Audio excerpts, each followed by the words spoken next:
Hello, I'm Thomas from Horntools, and today I'm going to show you our mobile rear winch. This winch comes with the Alpha 9.5 or the Alpha 9.5 Quick for a faster pull-in speed.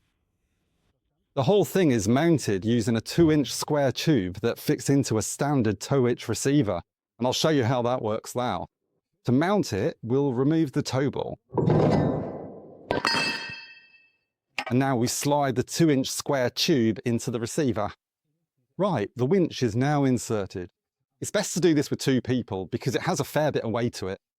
And now we'll secure the whole thing with our horntools pin for 2-inch square receivers.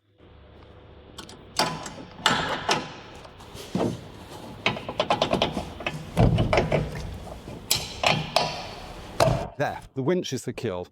The mobile rear winch is designed for various vehicles.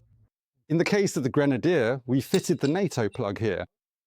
Other vehicles, like the Ford Wildtrak for example, use the crocodile clips for the power supply.